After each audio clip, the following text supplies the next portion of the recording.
Moving on now, and Labor's being accused of spending delays to minimise the budget deficit. Tomorrow's MYEFO budget update is expected to include $16 billion in spending. Joining us live now is Economist David Bassanese.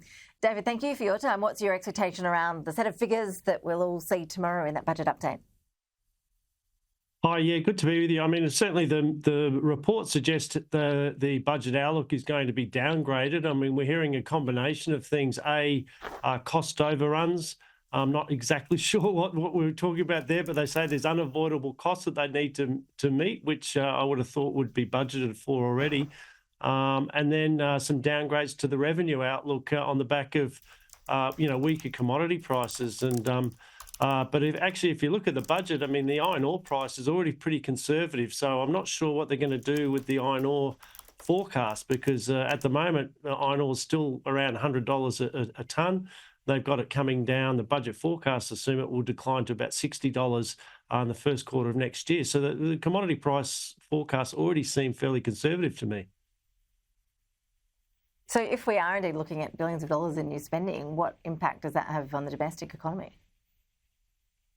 Well, I mean, it's more, I guess the budget deficit being bigger than we otherwise thought. I mean, it adds to the stimulus coming from the public sector.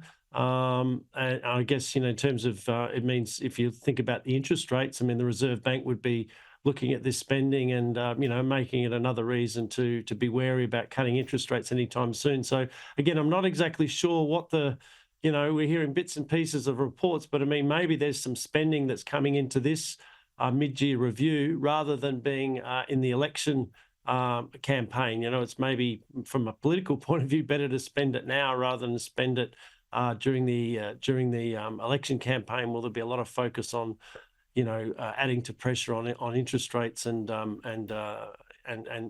public spending potential overruns? Oh, yeah, you're right. And looking at the politics of this, of course, we're not sure if Jim Chalmers, the Treasurer, will actually get to hand down his next full budget next year, or if an election will get in the way of that. There has been a lot of speculation that an interest rate cut could actually determine election timing. Do you expect that we will be seeing an interest rate cut early next year? Look, my base case is no. I mean, I think we had a very strong labour market. Well, I know we had a very strong labour market report last week. The unemployment rate ticked back down to 3.9%. Inflation is still underlying inflation above the target band. The RBA is sort of waxed and in terms of their commentary of late, it's sort of been waxing and waning. On the one hand, they've downgrading the prospect of a rate cut. The next hand, they're sort of opening the door a little bit. So. I think, we need to wait for the inflation report in January. That will be a big determinant of whether they could cut rates in February. But I don't think the report is going to be good enough for them to be able to cut rates in February. They could go in in April.